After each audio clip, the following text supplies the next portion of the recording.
entonces, a manera introductoria, esta predicación titulada La debilidad del carácter. Quiero proponer hoy la frase introductoria de un filósofo de la Ilustración muy importante, de apellido Voltaire. Y él decía algo muy sabio, muy adecuado y que me sirve en alguna medida como introducción. Y es lo siguiente: la vacilación es el más vehemente indicio de la debilidad del carácter. Permítame repetir la frase. La vacilación, ¿cierto?, es el más vehemente indicio de la debilidad del carácter. ¿Y por qué iniciamos citando al filósofo? Por la razón de que la predicación de hoy tiene por tema central el carácter, ¿cierto? El punto de partida es el carácter y por ende es importante definir qué es el carácter, ¿cierto? Recordémoslo porque lo hemos visto en varias ocasiones, pero es bueno recordar. La RAE, la Real Academia de la Lengua, define al carácter como un conjunto de rasgos. Si están tomando notas, chévere, interesante esto. Conjunto de rasgos, cualidades que indican la naturaleza de una persona, ¿cierto? Su manera de pensar y de actuar y por lo que se distingue de los demás. Eso es el carácter, un conjunto de rasgos y cualidades propias de cada individuo que lo distinguen de los demás. Ahora, el carácter es ese conjunto de rasgos, de comportamientos, y el carácter se adquiere, no se nace con él. Se forma. Y se forman esos rasgos y esas cualidades por nuestro entorno más próximo. Es decir, formamos nuestro carácter desde muy niños por nuestro hogar, por nuestros padres, familiares, nuestra escuela, nuestra nación, ¿cierto? Podemos hablar de que el carácter es ese conjunto de rasgos y cualidades que hemos venido formando a partir de nuestro entorno. Ahora, vamos a exponer aquí a continuación, vamos a hacer la lectura, yo les aviso cuándo, del Evangelio de Juan 18, y aquí vamos a encontrar algo importante, mis hermanos, y es la perfecta fortaleza del carácter de Cristo, ¿cierto?, en contraste a la debilidad del carácter de Pedro. Es lo que nos vamos a encontrar hoy, con un carácter en Cristo perfecto y un carácter imperfecto de parte de Pedro, ¿cierto? Hoy vamos a escudriñar juntos el carácter de un discípulo muy amado por el Señor, la debilidad del carácter de Pedro, pero también mi debilidad y tu debilidad. El Señor nos va a hablar acerca del carácter, entendiendo que Pedro durante toda su vida, ya empecé ahora sí en la predicación, piensa en Pedro, él construyó durante toda su vida, influenciado por su contexto social. ¿Cuál era el contexto social de Pedro? Imagínese, por su casa, por su oficio de pescador, por su familia, aún su identidad religiosa. Religión judía, Palestina del siglo I. Él construyó un carácter. Pero, ¿qué está suscitando en el pasaje? Y lo vamos a ver a continuación. Él modeló un carácter, pero al conocer a Cristo su vida cambió. Al conocer a Cristo, hablamos de ya no un Pedro, sino un antes de Cristo en Pedro y un después de Cristo en Pedro, un viejo hombre.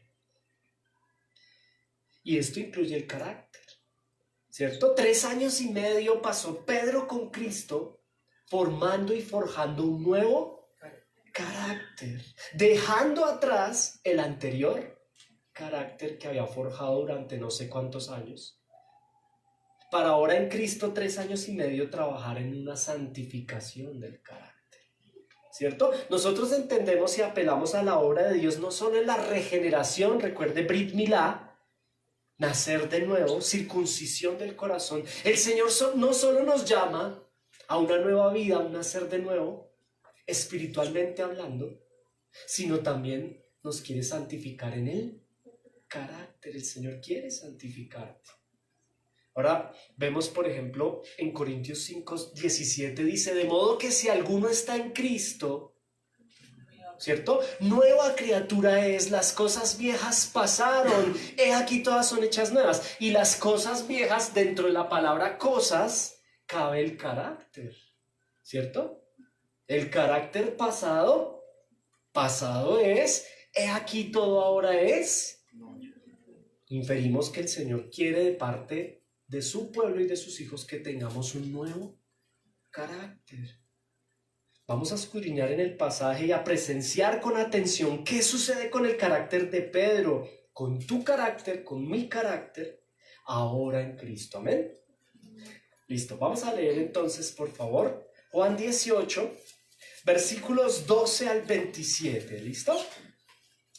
Dice la palabra del Señor en Juan 18, versos 12 al 27. Entonces, la compañía de soldados, el tribuno y los alguaciles de los judíos prendieron a Jesús y le ataron, ¿cierto?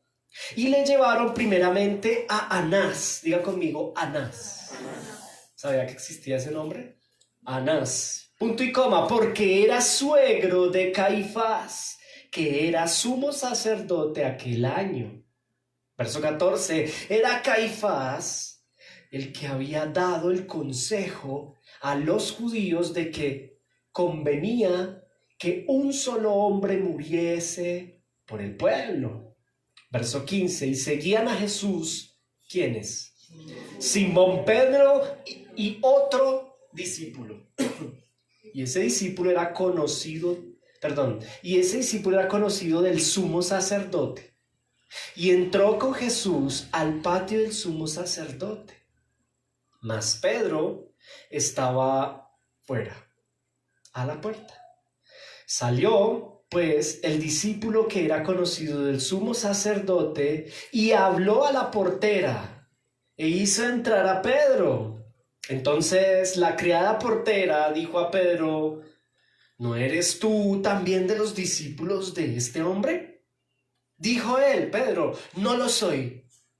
Y estaban en pie los siervos y los alguaciles que habían encendido un fuego, porque hacía frío, y se calentaban, y también con ellos estaba Pedro en pie, calentándose. Y el sumo sacerdote, verso 19, preguntó a Jesús acerca de sus discípulos y su doctrina. Jesús le respondió, yo públicamente he hablado al mundo, siempre he enseñado en la sinagoga y en el templo, donde se reúnen todos los judíos, y nada he hablado en lo oculto. ¿Por qué me preguntas a mí? Pregunta a los que han oído qué les haya yo hablado. He aquí, ellos saben lo que yo he dicho. Cuando Jesús hubo dicho esto, uno de los alguaciles que estaba allí le dio una bofetada diciendo, ¿así respondes al sumo sacerdote?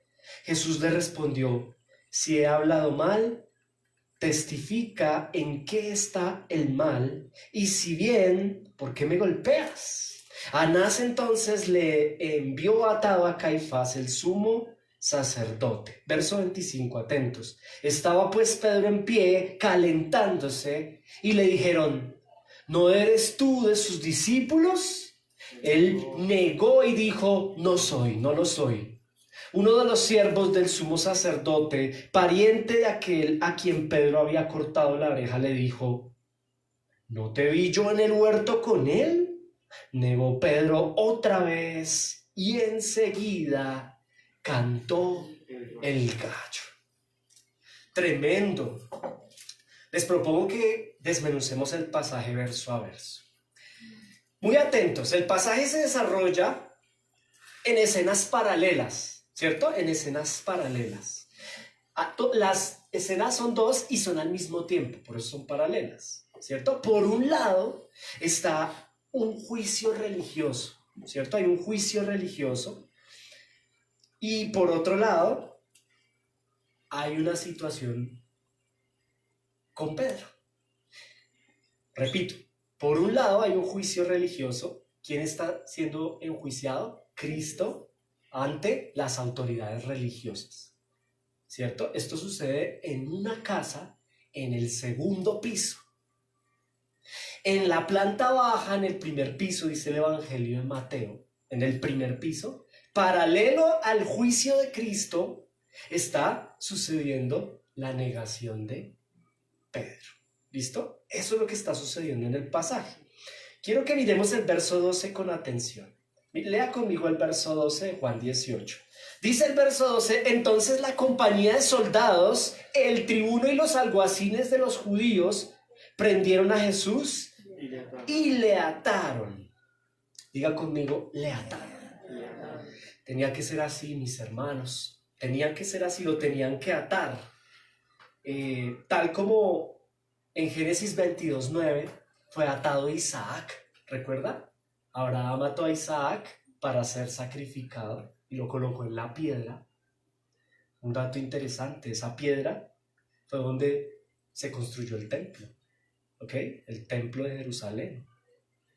¿Ok? Bueno, Isaac fue atado.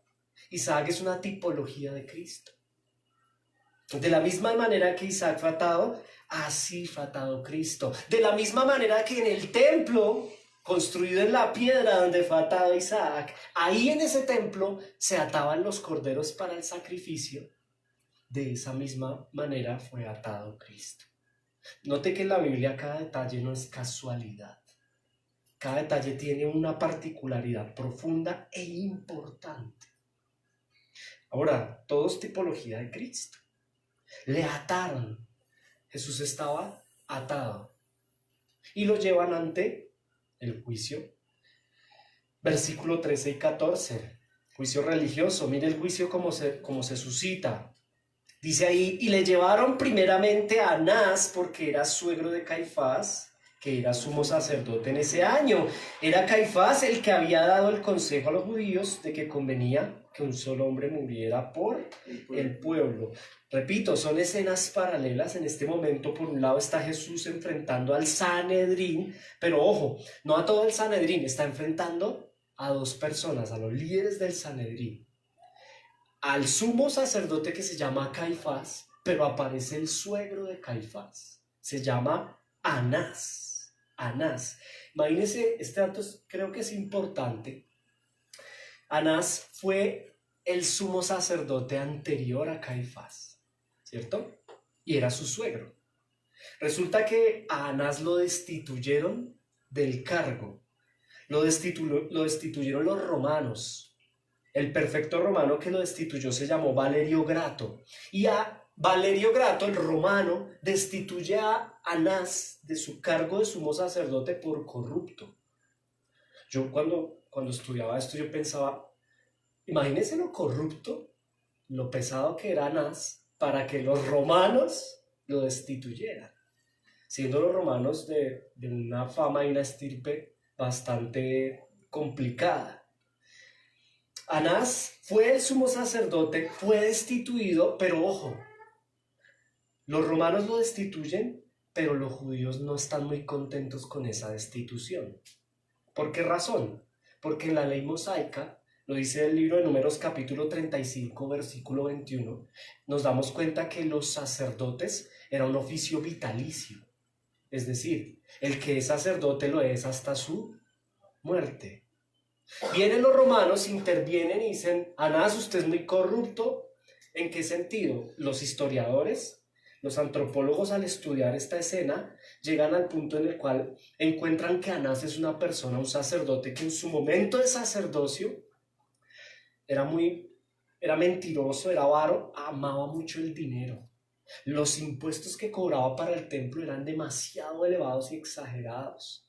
Dice ahí al escudriñar la historia, que en la fiesta, por ejemplo, que estamos suscitando aquí, o en la fiesta de la Pascua, cuando traían los corderos, los judíos peregrinaban con un cordero que era apto para el sacrificio, pero Anás, que era bien corrupto, les decía: eso no sirve, compre el mío, y les vendía sus propios corderos. Había todo un mercado impresionante de venta de corderos para el sacrificio. Aparte había un mercado importante de cambio de divisas. Lo que Jesús vuelca en la mesa de los cambistas. Cambiaban dinero al interior del templo. Y era tan corrupto el negocio que los mismos romanos quitan a Anás. Colocan a Caifás como sumo sacerdote, pero ojo, esto no del agrado ni de Caifás ni de los judíos. ¿Qué sucede entonces? Cuando vienen a traer a Jesús, note que no lo traen a Caifás primero, sino lo traen ¿a quién? A Anás. Para los judíos todavía este personaje era muy importante y tenía un peso religioso y político muy trascendental, ¿cierto? Ellos lo consideraban una persona, a pesar de su corrupción, de su avaricia, de su orgullo y de su ambición, lo consideraban muy importante. Ahora, hay una razón aquí por la cual se cita en estos dos versículos el nombre de Anás. Resulta que Anás, al igual que Caifás, odiaba especialmente a Jesús. Lo odiaban mucho. Recuerde que lo odiaban no solo por su posición doctrinal, la cual Cristo había contradecido. Recordemos que Anás y Caifás eran fariseos o saduceos, eran saduceos. Y los saduceos eran aniquilacionistas, recordemos ello. Es decir, para los saduceos no existía vida eterna. Para los saduceos era el aquí y el ahora. Y si el cuerpo muere, todo se acaba. Eso era lo que ellos enseñaban. De hecho, esa era la disertación que tenían fariseos y saduceos. Los fariseos sí creían que había una vida después de la muerte, pero los fariseos creían que la vida después de la muerte era solamente el cielo, que no existía lugar de condenación. Tanto Caifás como Anás y los fariseos, saduceos y fariseos, odiaban a Jesús doctrinalmente porque Jesús los contradice en su doctrina y les dice: saduceos, no solamente el aniquilacionismo no existe, sí hay vida después de la muerte y además hay muerte eterna. Y a los fariseos les dice: no hay solamente vida con Dios, sino también hay enemistad con Dios eterna. Hay dos puertas, dos caminos. Doctrinalmente odiaban a Jesús por eso. Pero no solamente a nivel doctrinal, también detestaban a Jesús porque el Señor fue piedra de tropiezo para su negocio. Recuerda que volcó las mesas, les criticó y públicamente el Señor Jesucristo los boleteó, disculpen el término, los denunció como ladrones y salteadores. Entonces hay dos razones de peso para odiar a Jesús. No solamente a nivel doctrinal, sino a nivel de negocio, a nivel de conveniencia económica. Traen a Jesús y el primer juicio que enfrenta a Cristo con valentía, mis hermanos, es el juicio religioso, ¿cierto? Pero ahora veamos el verso 15. Mire lo que dice el verso 15. ¿Qué está pasando alternamente a ello? ¿Verdad? Verso 15. Seguían a Jesús, Simón Pedro y el otro discípulo. Y este discípulo era conocido del sumo sacerdote y entró con Jesús al patio del sumo sacerdote. Aquí está la escena paralela. Mientras Jesús está enfrentando a sus enemigos arriba, ¿estamos en el templo? No, estamos en la casa del sumo sacerdote, ¿cierto? Paralelo al juicio religioso, en el primer piso está Simón Pedro con el otro discípulo, ¿cierto? Ese otro discípulo es Juan, el autor de este evangelio, ¿cierto? Juan es el otro discípulo. ¿Por qué lo sabemos? Acuérdese la hermenéutica. Cuando usted lee la carta, el evangelio completo, por ejemplo, en el capítulo 20, versículo 3 y en el capítulo 20, versículo 8, Juan habla de él como el otro discípulo. Juan siempre utiliza, no sé cómo se llama en la figura literaria, en tercera persona. Él no habla del mismo como yo, Juan, sino el otro discípulo. Siempre él se describe como el otro discípulo. Están quienes en la otra escena paralela. Al mismo tiempo está Simón Pedro y está Juan, ¿cierto? Y miren lo que pasa en el verso 16. Ya vimos el 15, ¿no? El otro discípulo era conocido, el sumo sacerdote entró con Jesús al patio del sumo sacerdote. Espere, tacho. Mas Pedro estaba afuera a la puerta. Salió, pues el discípulo que era conocido el sumo sacerdote y habló a la portera, hizo entrar a Pedro. Resulta que el otro discípulo, que es Juan, el amado del Señor. Y aquí usted empieza, ya entramos al tema del carácter. Usted empieza a ver el carácter de Juan, quien está narrando con detalle los hechos. Juan era un pescador al igual que Pedro, pero eran diferentes. Pedro era un pescador raso. Juan era un pescador, pero de un nivel empresario. Si usted estudia la vida, hay un libro de John MacArthur que se llama 12 hombres comunes y corrientes. Es muy bueno, se los recomiendo. Ahí podemos ver un poco, conocer un poco acerca del perfil de los 12. Juan era un empresario pescador. Juan parece ser que había heredado en alguna medida, desde el oficio de pescador, tenían ya como una microempresa que distribuía el alimento de la pesca en el contexto de su ciudad. Ahora, eso le permitió tener ese poder adquisitivo y ese estatus de empresario, le permitió ser conocido por personas que les gusta mucho el dinero y les encantan los empresarios. ¿Quiénes eran? Pues en este caso, el sumo sacerdote. Eso le permitió a Juan ser allegado al sacerdote y poder entrar con libertad a la casa de él. En cambio, Pedro era un pescador, pero Pedro era más un obrero, un pescador, no empresario, sino del día a día, del laburo, ¿no? del jornal. Ahora, ¿qué está sucediendo? Piense en lo siguiente, mi amado hermano. Esto se llama desmenuzar la escritura. Arriba está Cristo enfrentando un juicio. Abajo está Juan tratando de entrar y Juan hace que Pedro logre ingresar, ¿cierto? Es lo que hemos visto. Ahora mire lo que pasa, de aquí empieza el carácter a ser evidenciado. Verso 17. Dice, entonces la criada portera, o sea, había una mujer que estaba en la puerta, le dijo a Pedro, oiga, Pedro, ¿no eres tú también de los discípulos de ese hombre? Mire cómo habla ella como con menosprecio de Jesús, ¿no? Ese hombre. Pero el punto acá es que le hace una pregunta, ¿no? Y aquí vemos la primera negación de Pedro. Sucede la primera negación, pero ojo, no tenía por qué hacerlo. Juan no lo hizo. La mujer no era, digamos que una amenaza, no representaba una amenaza en lo absoluto para la integridad personal de Pedro. No era necesario haberlo hecho. Ella no tenía ningún tipo de rango que representara amenaza inminente y con todo ello Pedro, mire cómo la niega rotundamente. ¿Cómo lo hace? Versículo 17. ¿No eres tú también de los discípulos de este hombre? Y dijo él, ¿quién es él? Pedro le dijo, no titubeó, lo negó de frente. No lo soy. Esto es fuertísimo. Lo que está diciendo Pedro es, no soy cristiano. Así, de frente, no sigo a Cristo. No soy discípulo de Cristo.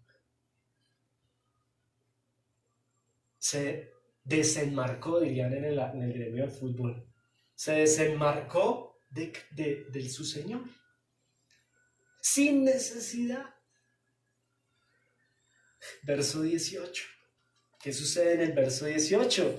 Y estaban en pie los siervos y los alguaciles que habían encendido un fuego porque hacía frío. Acuérdense que estamos en Pascua. Y se calentaban y también con ellos estaba ¿quién? Pedro en pie calentándose. Escuche esto. Posterior a las palabras, no soy cristiano, vinieron acompañadas de los hechos. No solamente negó a Cristo, sino que se pasó al bando de los enemigos de Cristo. Para él no fue solamente suficiente decir no soy cristiano, sino que se hizo del lado de ellos. Usted no ve a Juan por ningún lado ahí en la escena. Es un tema de Pedro. ¿cierto? Se vuelve al lado de los enemigos del Señor, mientras arriba está Cristo de manera ejemplar, el Hijo de Dios hecho hombre, permaneciendo en la voluntad del Padre, enfrentando con valentía a Satanás, al mundo y su destino. Abajo está el Pedro, inmaduro, mentiroso. ¿Por qué mentiroso? Uy, no le diga así a Pedrito, pues está diciendo mentiras, él era discípulo de Jesús. No solamente inmaduro, mentiroso, sino falto de carácter, negando al Señor, y peor, no solo con palabras, sino se fue al lado de ellos. Esto es muy simbólico y muy profundo. Él no tenía que estar al lado de ellos, ¿cierto? Note el contraste. Cristo arriba, con su carácter perfecto, Pedrito abajo, inmaduro, mentiroso, tibio, falto de carácter, negando al Señor al lado de los enemigos. Verso 19, es paralela, ahora miremos el segundo piso. ¿Qué pasa con Cristo mientras tanto? Verso 19 al 24, y el sumo sacerdote preguntó a Jesús acerca de sus discípulos y su doctrina. Jesús le respondió: pues yo ya públicamente le he hablado al mundo. Siempre he enseñado en la sinagoga, en el templo, donde se reúnen todos los judíos, y nada he hablado en oculto. ¿Por qué me preguntas? Pregúntenle a los que me han oído, que les haya yo hablado. He aquí, ellos saben lo que yo les he dicho. Cuando Jesús dijo eso, le pegaron su cachetada a uno de los alguaciles, ¿cierto? Le reclaman: así respondes al sumo sacerdote. Y Jesús le respondió: si he hablado mal, testifica en que está mal, y si bien, ¿por qué me golpeas? Anás entonces lo envió atado a Caifás, el sumo sacerdote. Paralela a la escena bajo, a la negación número 1 de Pedro, está Cristo arriba, ¿cierto? ¿Y qué podemos notar en estos versículos? Algo importante. Es un juicio religioso, pero es un juicio falso. Ahí no hay ningún juicio. ¿Por qué es falso? Es pura burocracia. Es pura burocracia. Le están preguntando a Jesús por su doctrina y por sus discípulos, pero es un juicio falso porque ellos previamente, y lo vimos hace 8 días, ya se habían reunido y habían tomado una. O sea, Jesús ya estaba condenado en términos humanos. Él no estaba recibiendo un juicio justo. No es una pregunta como: venga Jesús, hábleme de su doctrina, como bueno, te vamos a escuchar y vamos a darte el beneficio de la duda. No, eso es falso. Es como por salir del paso ahí, como por llenar unos papeles ahí, como por lo queremos matar. Por eso Jesús le responde así: yo ya he hablado todo. Y lo he hablado en el templo y en la sinagoga donde usted ha estado. O sea, Jesús lo que le está diciendo a usted: ¿para qué me pregunta algo que usted me ha escuchado, hermano? Haga lo que tenga que hacer. Usted me quiere matar y tiene que suceder así. Mire, note el carácter de Cristo. Es que es importante esto, mis hermanos, porque la escena es paralela. Mientras Cristo con carácter, ¿cómo le habla al sumo sacerdote? ¿Con groserías? En lo absoluto. Con carácter. ¿Y qué le molestó? ¿Por qué le pegaron la cachetada? Porque el mundo golpea a Jesús. Porque tiene carácter, ¿cierto? Porque tiene un carácter firme. Porque tiene un carácter claro. Mientras tanto está Pedro abajo haciendo absolutamente todo lo contrario. Vemos a Cristo hablando la verdad, mientras que Pedro abajo está diciendo mentiras, ¿cierto? Vemos a Cristo con carácter enfrentando el mundo, mientras que Pedro abajo está inmaduro en carácter. Vemos a Cristo enfrentando el odio por ser hijo de Dios, enviado del Padre, semejante al Padre. Vemos a Cristo enfrentando con carácter su identidad. Escuche esta palabra: el que tiene oídos para oír, que oiga. Su identidad de hijo, mientras que abajo hay un hijo de Dios, Pedro, con falta de carácter, negando su identidad. Cristo nunca negó su identidad de hijo de Dios. Los fariseos siempre le preguntaban: dinos quién eres. Ellos ya lo habían escuchado muchas veces decir que es el hijo de Dios. Dinos quién eres, queremos saber quién eres. Y que Jesús siempre dijo: yo soy el Hijo del Padre. El Padre y yo uno somos. Uno solo somos. Soy semejante al Padre. Y aquí lo está haciendo. Mientras tanto, en el primer piso, Pedro está negando su identidad de hijo, de discípulo. Avancemos, verso 25 al 27. Mire esto tan tremendo, esto es muy, muy profundo. Mire, estaba pues Pedro nuevamente abajo, primer piso, ¿sí que es paralelo? Estaba pues Pedro en pie, calentándose. Está ahí haciéndose el bobo.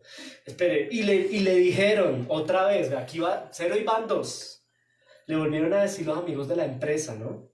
La familia, bueno, Dios mío, ¿no eres tú cristiano? ¿No eres tú de sus discípulos? Y vuelve la burra al trigo, dice el dicho. Y él negó, vea, él negó, dígalo conmigo, él negó.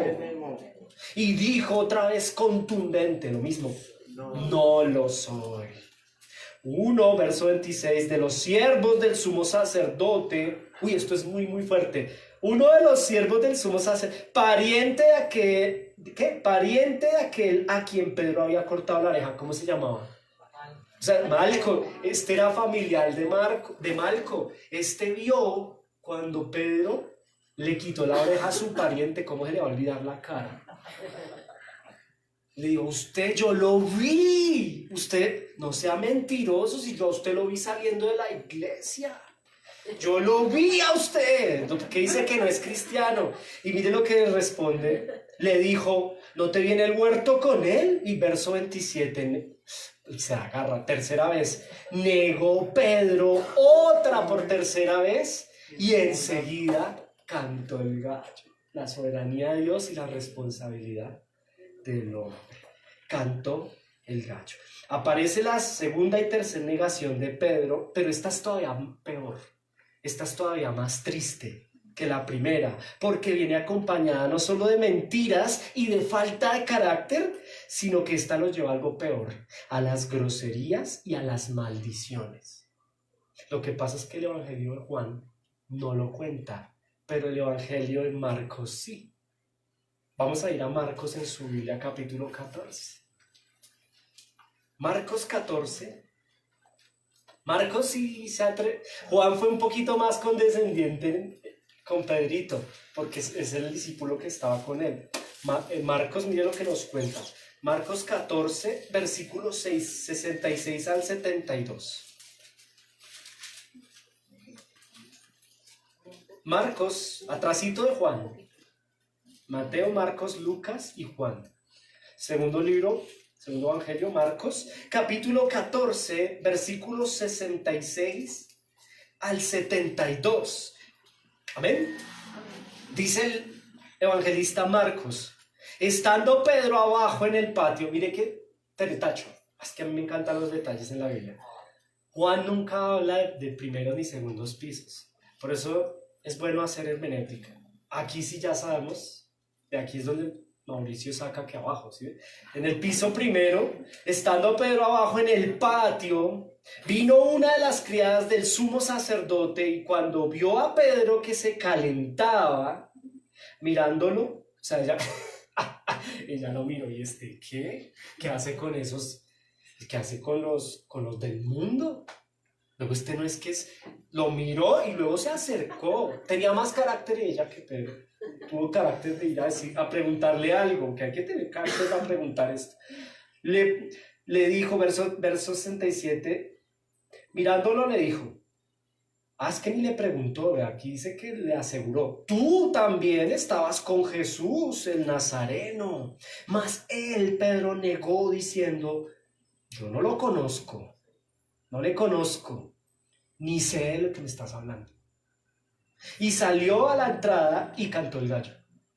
Verso 69. Y la criada otra vez se quedó mirándolo y comenzó a decir, pero ya no a Pedro, sino a todo el mundo, a los que estaban allí, este es cristiano, este es de ellos, ¿cierto? Y ya me perdí. Verso 70.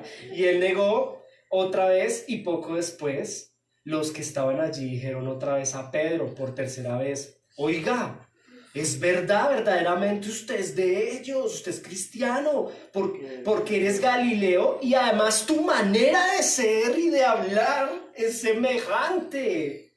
Verso 71. Entonces, ¿qué hizo Pedro para desmarcarse? Comenzó a maldecir y a jurar, a pecar. No conozco a ese hombre con groserías. ¿De qué me hablas? ¿Cierto? Verso 72. Y el gallo cantó la segunda vez. Esto es muy enternecedor. Entonces Pedro se acordó de las palabras que Jesús le había dicho: antes que cante 2 veces el gallo, me negarás 3 veces. Y pensando en esto, Pedro se puso a llorar. Duro, ¿no? Con mentiras, con groserías. Ahora, es triste y es doloroso, no solo para Pedro, sino para uno como cristiano, llegar al punto que el mundo me distinga. Y aquí ya entra la aplicación. Vamos a entrar ya expusimos el pasaje. Vamos a entrar a la aplicación práctica. Es triste que el mundo, como está sucediendo acá, identifique a un cristiano, porque la gente lo identificaba a él como cristiano. Pero la falta de identidad, escuche esto, la inmadurez y la falta de carácter pueda llevar a Pedro, y nos puede aún llevar a nosotros desde esta aplicación práctica, en muchas ocasiones, a negar a Cristo en algunas de nuestras áreas de la vida. Como está pasando aquí con Pedro, mis hermanos, cuando vemos un verdadero discípulo. ¿Pedro era un verdadero discípulo? Claro, Pedro no era Judas. Acuérdense que Judas no era discípulo. Judas no nació de nuevo. Judas nunca fue salvo. ¿Cierto? Pedro sí. Pedro era de los suyos. El Padre preordenó desde antes de la fundación del mundo que Pedro fuera uno de los suyos y se lo dio al Hijo. Con todo ello, mis hermanos, aquí hay un verdadero discípulo que por lo que acaba de hacer no dejó de ser hijo de Dios, pero sí evidencia una falta de carácter. Es triste ver el verso 18 de Juan. ¿Se acuerdan lo que dice el verso 18 de Juan? Pedro se fue para el bando de los enemigos de Dios. O como lo vemos en el verso 70 y 71 de Marcos 14, que aquí lo voy a volver a leer. Es triste ver esto, es muy triste. Dice acá, él lo negó otra vez, ¿cierto? Y dice el 71, comenzó a maldecir y a jurar, diciendo: yo no conozco a aquel hombre, ¿de qué me están hablando? Aquí evidenciamos por qué razón, mis hermanos. Por favor, conéctese aquí con esta aplicación personal. ¿Por qué razón Pedro no solamente se cambió de bando, se fue para el lado de los enemigos del Señor, sino que con sus palabras y sus hechos maldijo, dijo groserías, mintió, negó al Señor, negó su identidad? ¿Por qué razón? Evidenciamos allí inmadurez, carácter débil y falta de identidad. Estos elementos llevaron a Pedro y nos pueden llevar a nosotros, mis hermanos, a terminar negando al Señor y pecar gravemente. ¿Cuáles son? Yo voy a terminar esta aplicación personal. La dividimos en 4. Yo veo aquí cuatro situaciones. 4 elementos destacados en este pasaje que nos pueden llevar a negar al Señor. Y el primero de ellos lo veo en Pedro. Lo vemos en Pedro. Número 1, estar del lado de los enemigos de Cristo. Número 1, ¿cuáles son esos elementos destacados en el pasaje que llevaron a Pedro a negarlo, a pecar? Número 1, estar del lado de los enemigos de Cristo. Lo vimos en el verso 18, ¿cierto? Se va al lado de los enemigos de Cristo. Y esto es cuando Pedro voluntariamente, como nos podría de pronto pasar a algunos de nosotros, ¿cierto? Voluntariamente, a pesar de saber que soy vulnerable, escuche esto, que no es un lugar para mí, que no debo estar allí porque eso me puede hacer daño, pero con todo ello me doy el permiso de compartir espacios, lugares, conversaciones y con personas que son enemigas del Señor. La Biblia dice que el que ama al mundo se constituye enemigo de Dios. Es decir, que es enemigo de Dios aquel que ama este mundo. Y cuando tú y yo nos damos permisos y nos permitimos compartir espacios, estando del lado de los enemigos de Cristo, entienda bien lo que queremos decir con esto. No es que entonces yo me debo aislar en una burbuja, ¿no? No. Pero si yo sé que soy inmaduro, si yo sé, como le dicen al adicto cuando sale de su proceso de rehabilitación, usted nunca más se puede acercar al lugar de consumo, ni cerca, porque usted es vulnerable. Cuando nosotros hacemos oídos sordos, mis hermanos, a esta instrucción y nos hacemos cerca, o peor, como Pedro, del lado de los enemigos de Cristo, somos vulnerables. Ahora, atento a esto, nosotros no somos una iglesia legalista. No, Dios nos guarde. No somos una iglesia bíblica legalista, pero sí somos y funcionamos bajo el siguiente principio bíblico. Entienda legalismo como usted puede o no puede hacer esto. No, nosotros no queremos y nunca lo vamos a proponer desde este púlpito. Usted es libre en Cristo. Pedro era libre para hacer lo que quisiera. El punto es el siguiente. Mire acá, por favor. Corintios 10:23 nos dice, todo me es lícito, nótelo, ¿cierto? Pero ¿qué pasa? No todo me conviene. A Pedro no le convenía estar del lado de los que se están calentando, mis hermanos. Pero es que está haciendo frío. Vea, usted puede tener todos los peros que quiera, pero es que tenía frío. Todo nos es lícito. Te es lícito acercarte allá, pero ¿qué pasa? No te convenía, mi amor. No todo edifica, ¿cierto? Aunque Pedro tiene la libertad que el Señor le ha dado, no significa que le convenga hacerse al lado de los enemigos. Y en el verso 18, eso fue lo que lo llevó a pecar. Si Pedro no se hubiera ido al lado de los enemigos, no le hubieran hecho bullying, no le hubieran dicho... Bueno,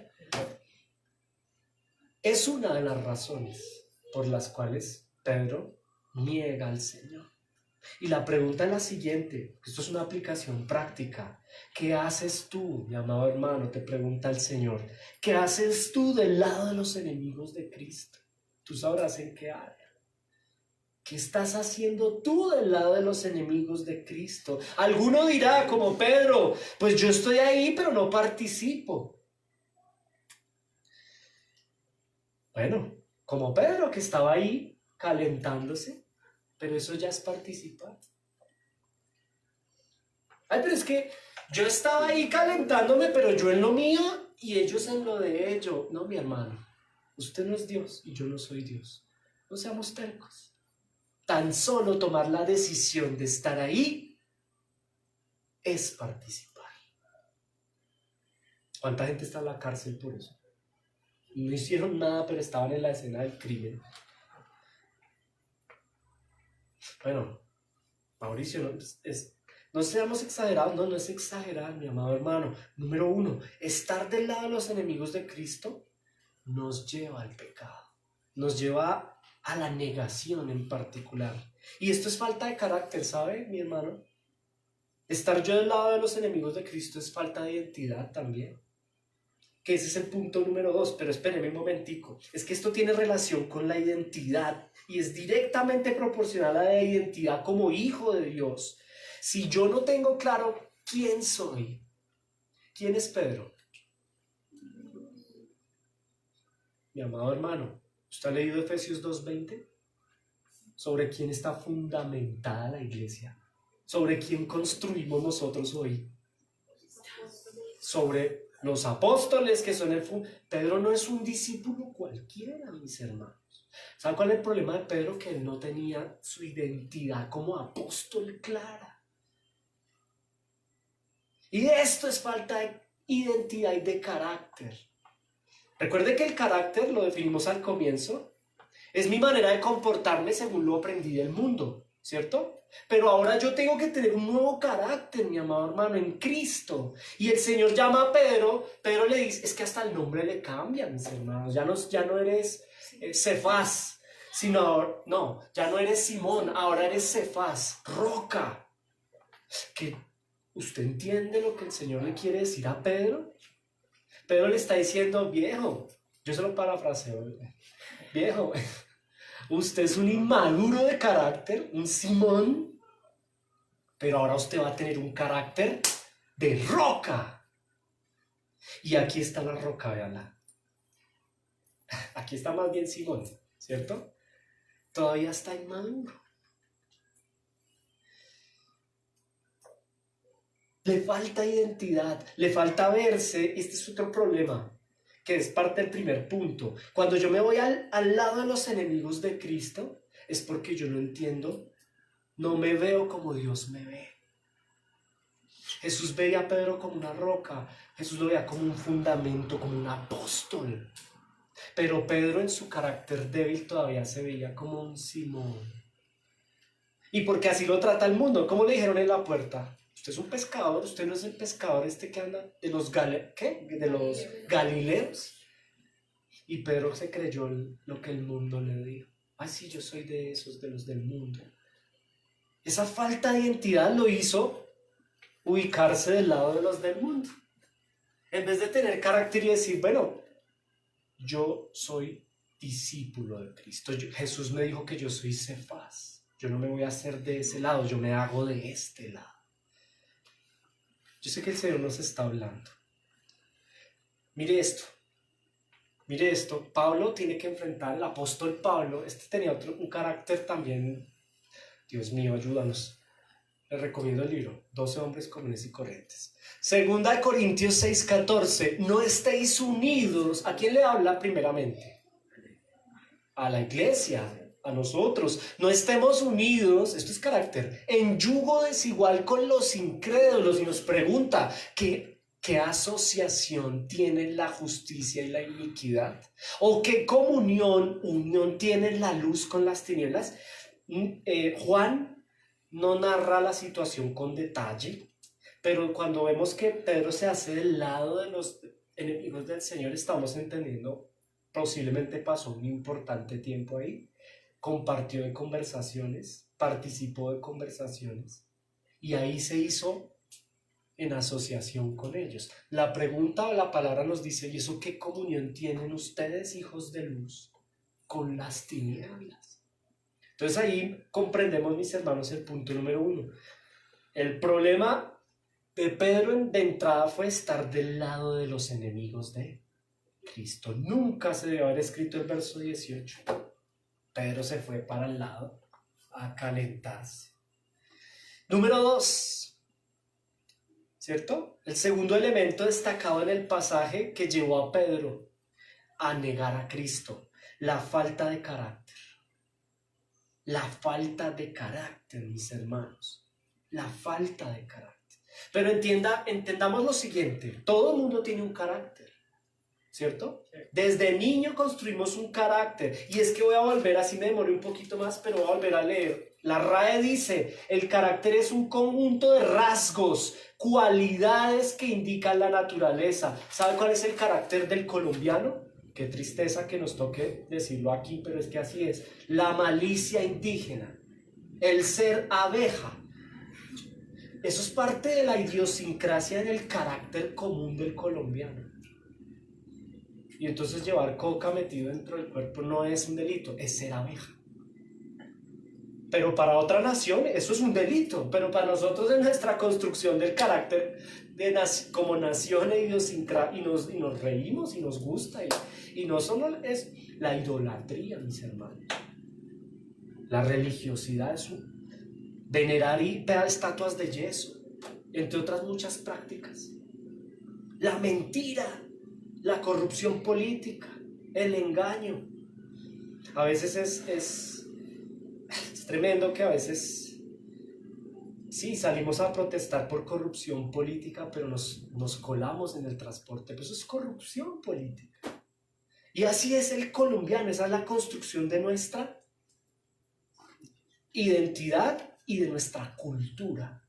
Pero ojo, a pesar de que hemos sido levantados en esa identidad y en ese carácter, el Señor quiere hacer un nuevo carácter en nosotros, ¿cierto? Mire lo que dice la palabra.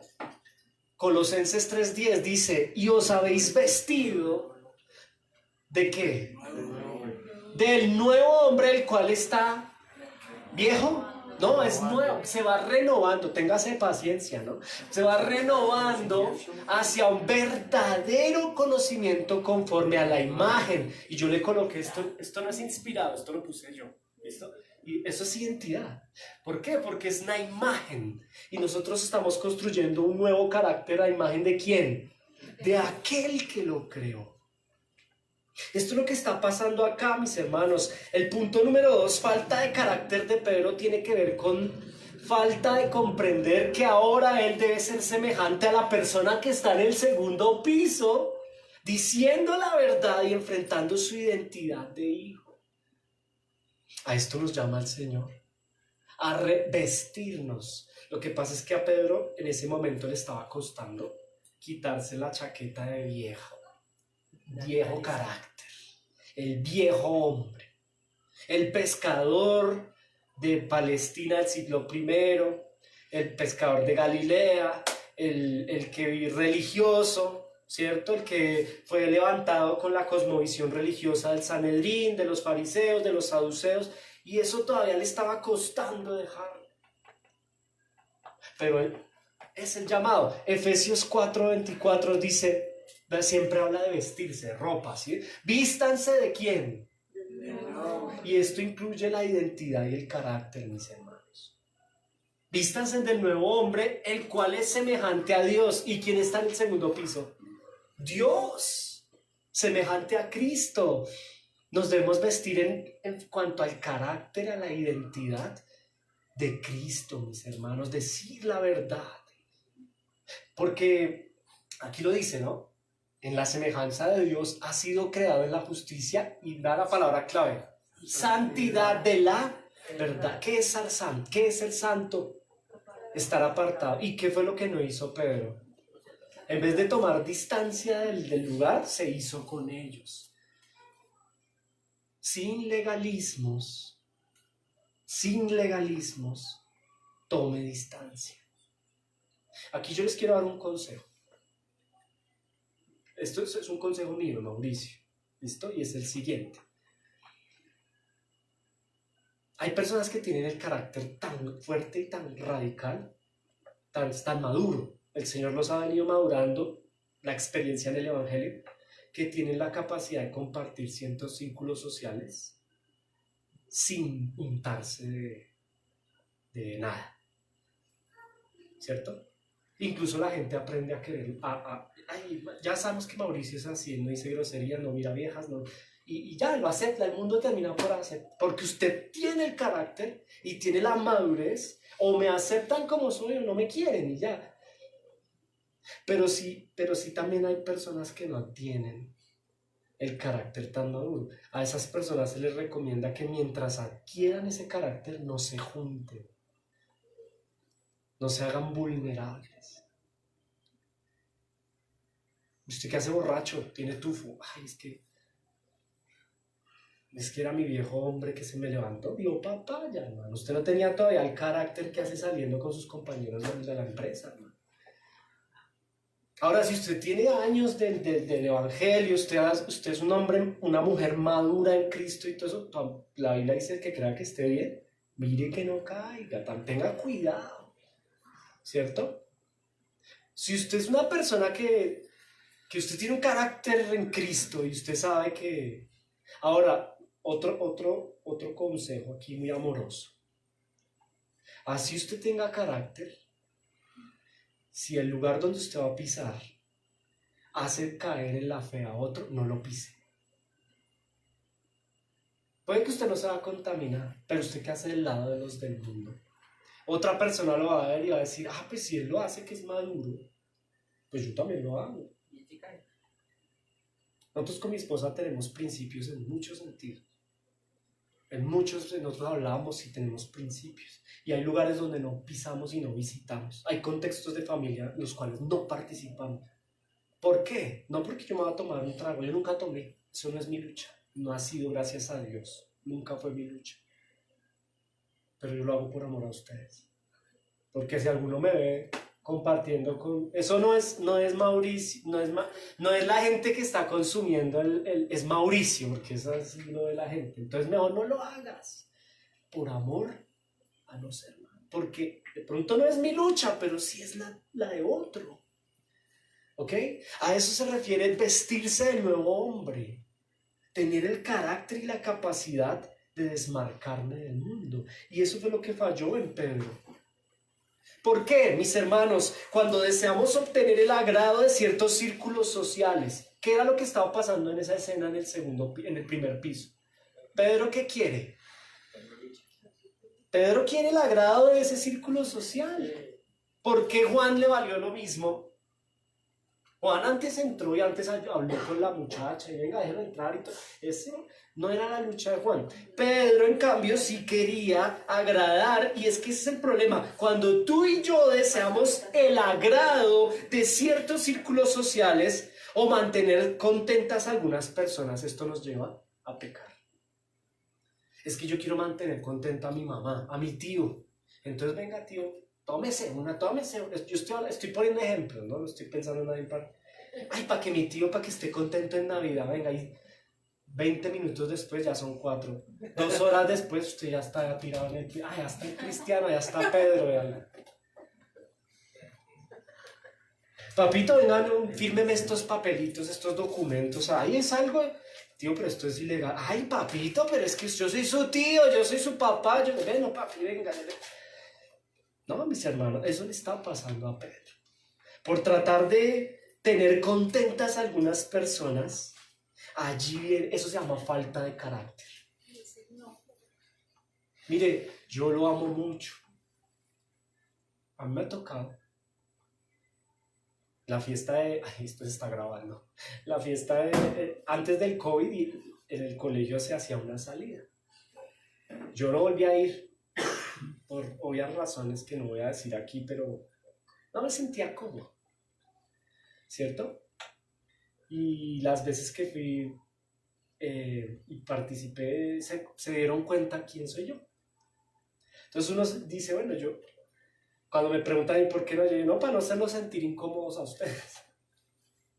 Porque yo no caso, ustedes no nos entendemos en ese sentido, pero bien, ya, con carácter. Hay que tener carácter, mis hermanos. El Señor nos llama a vestirnos de carácter. Pero es que me echan. Es que lo echan. Ahora, ¿por qué me van a echar? Bueno, recurramos a la ley. ¿Yo qué estoy haciendo? Yo estoy cumpliendo mi trabajo. A mí no me ven. Yo soy responsable.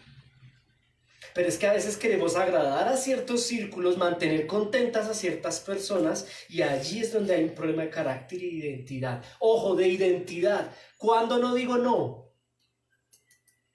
Cuando no tengo una identidad en Cristo clara.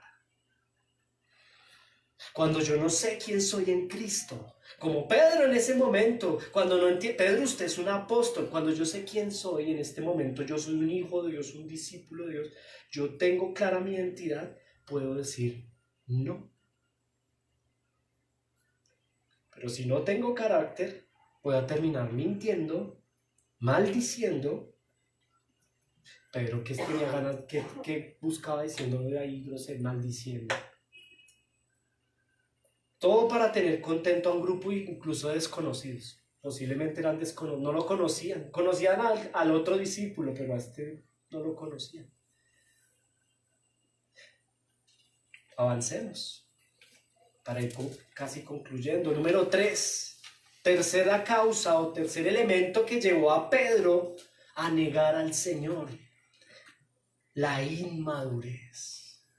El segundo era la falta de carácter. El tercero es la inmadurez.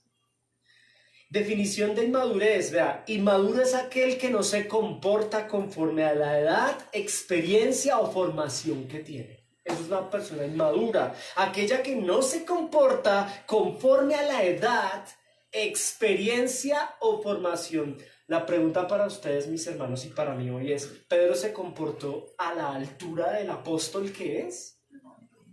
Es un inmaduro.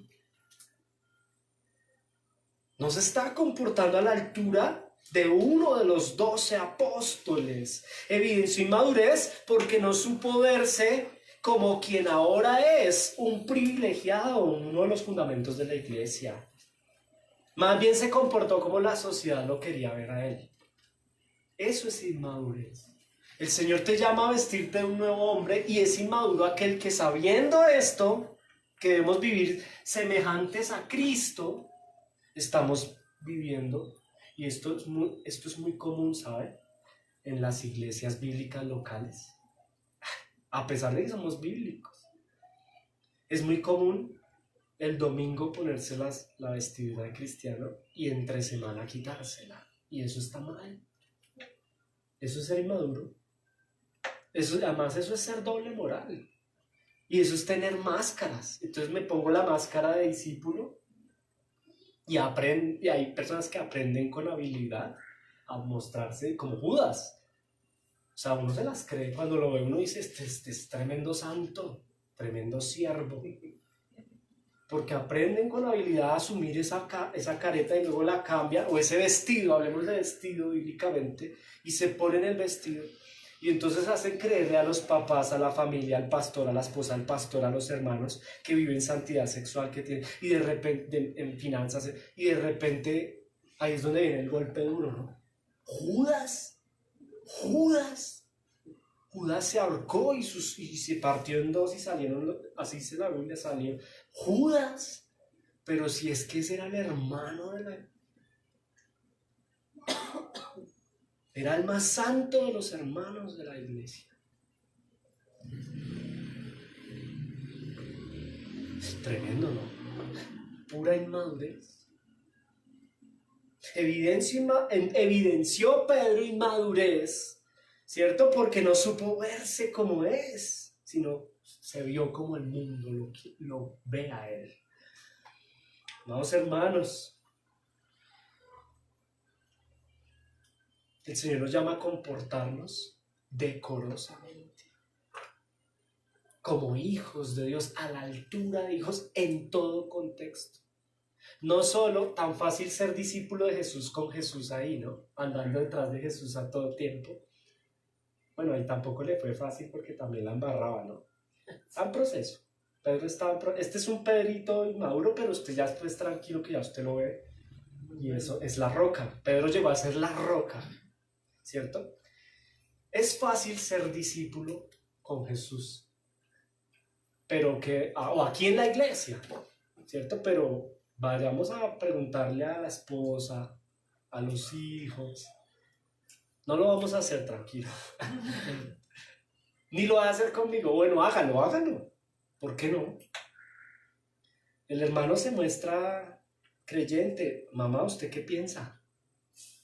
¿Qué diría mi mamá? Oh my God. No diga nada. ¿Qué diría mi madre, mi esposa?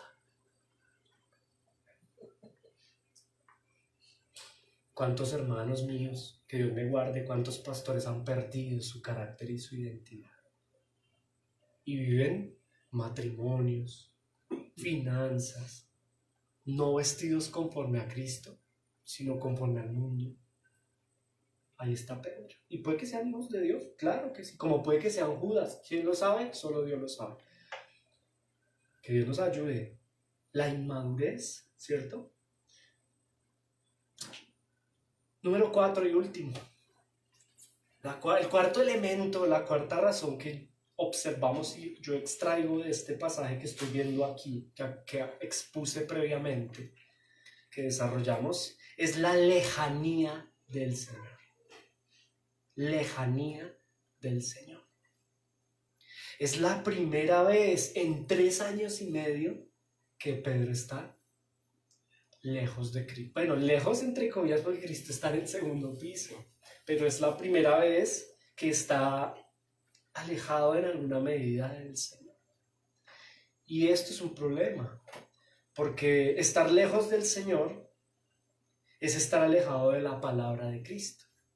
En términos nuestros hoy, estar lejos de Cristo es estar alejado de la iglesia y de la Biblia, ¿cierto? Note lo siguiente, no solamente Jesús está en otro lugar, sino que cuando a Cristo lo toman preso los casi 1000 soldados romanos junto con el Sanedrín y los demás, los discípulos se dispersaron. Heriré al pastor y las ovejas se dispersarán. Quedaron, Juan se fue por su propia decisión, el discípulo amado, por eso lo amaba el Señor. Juanito era el más joven, pero parece ser que el más maduro, ¿no? Uno de los más maduros, por alguna razón. Vean que no tomemos un poco la juventud. Con todo ello, él la tenía clara, él se fue detrás de Jesús. Juan siempre estuvo firme con el Señor, ¿no? Siempre estuvo con el Señor y con su señora madre. Los demás, por razones que pueden ser estas que estamos exponiendo, tenían miedo.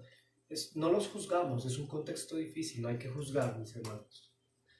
Simplemente hay que ponernos en los zapatos de ellos y en los nuestros y mirar, Señor, ayúdanos. Juan fue por el Señor, los demás se dispersaron.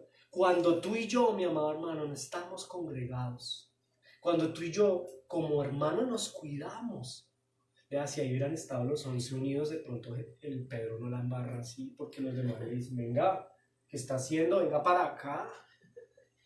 Pero ahí, pum, y pasa, mis hermanos, pasa. Pero cuando nos distanciamos de Cristo y de su iglesia, ahí, mis hermanos amados, somos vulnerables. Darnos permisos para distanciarnos de la iglesia local, de los hermanos, de la Biblia, del día del Señor, es una alerta roja. Por eso el 4.º mandato de la ley moral dice, no dejen de congregarse, guarden el día de reposo. No podemos darnos el lujo, mis hermanos, como Pedro, de tomar distancia. De pronto Pedro no lo planeó, ¿no? Él no dijo, yo me voy a distanciar del Señor. Fue la circunstancia, era el decreto de Dios, tenía que suceder. Lo que vemos ahí es que tomó distancia del Señor y de sus hermanos y por ende fue vulnerable. No nos distanciemos. Y si hacemos hermenéutica, familia, hemos aprendido en los pasajes anteriores a amarnos, ¿no? El Señor nos habla de amor. Eso es amor. El amor es estar ahí cerca. Ahora, cuando ustedes y yo nos empecemos a, como dicen los jóvenes, a parchar, estamos parchando, usted se va a dar cuenta cuál es la lucha de su hermano. ¿Sabe cuál es un problema de la iglesia actual? Que nos da pena mostrarnos como somos. No le dé pena. Si usted tiene problemas con los ojos, yo le quiero contar a las mujeres una cosa, de que a veces no vemos de una vez la situación. Los hombres tenemos problemas con los ojos. Todos. Y tenemos que guardarnos. Y ustedes nos tienen que ayudar, mujeres. Pero entonces, ¿qué está pasando? A veces es un miedo, ¿no? Y a mostrar como lo que... mostrémonos como somos. Y cuando compartimos nos damos cuenta cuál es la lucha del hermano, no para juzgarlo, sino para ayudarlo.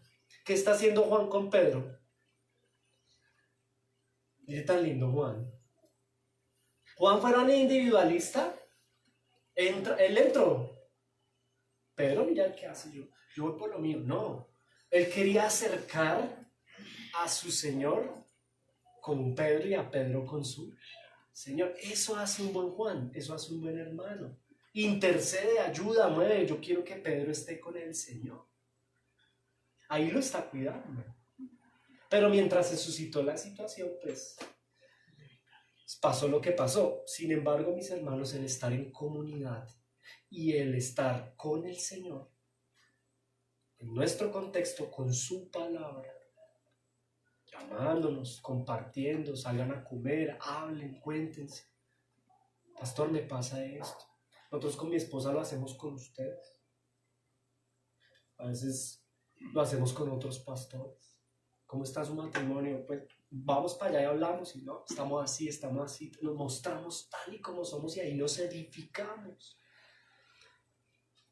Pero cuando, número 4, hay una lejanía de la iglesia, cuando hay una lejanía de los hermanos entre ellos y del Señor con su palabra, ahí hay vulnerabilidad.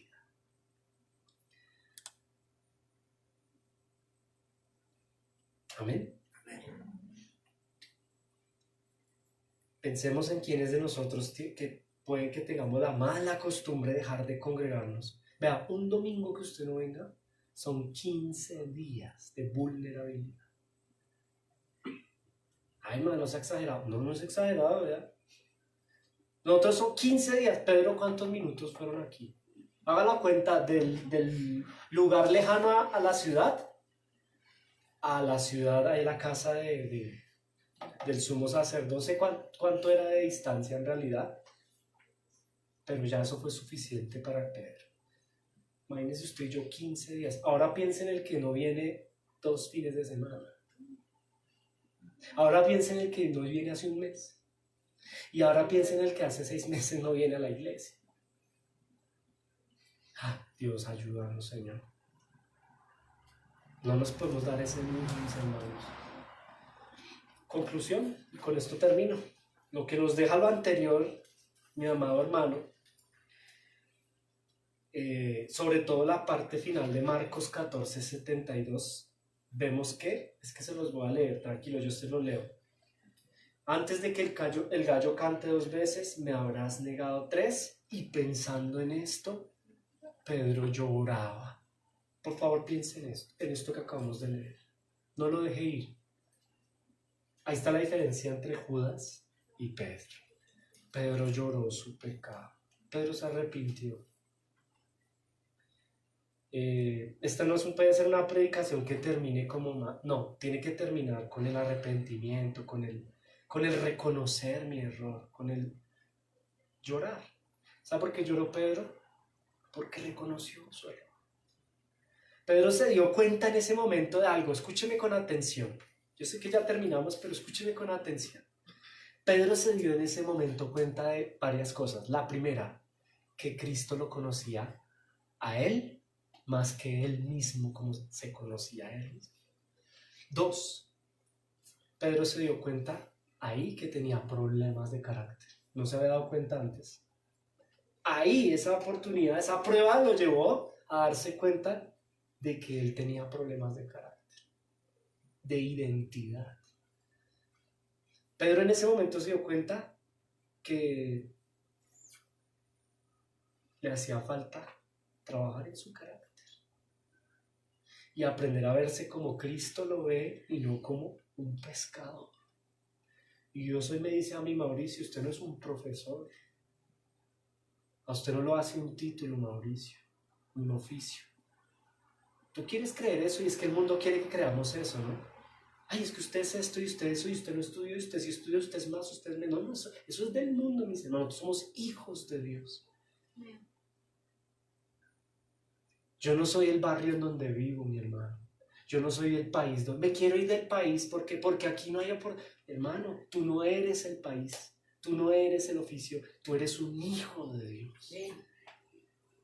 Y en donde estés, Dios está contigo. Y Pedro lo entendió en ese momento. Entendió que tenía problemas de identidad. Y el Señor quiere que lo entendamos, mis hermanos. El Señor quiere que tú y yo entendamos que podremos irnos como Jonás a la nación que quiera, al vientre del pez donde cae. Dios tiene un propósito con tu vida y con la mía. Qué bueno que te sientas, yo me siento orgulloso de ser un pescador. Qué bueno. Y ser el mejor pescador. Pero eso es solo un oficio. En realidad nuestra identidad no es ser pescadores. Nuestra identidad es ser hijos de Dios. Quien pueda escuchar, que escuche. Amén. Oremos, o mejor, adoremos. Por favor, adoremos. Toma tu ofrenda si eres tan amable. Vamos a tomar nuestra ofrenda y a terminar nuestra reunión.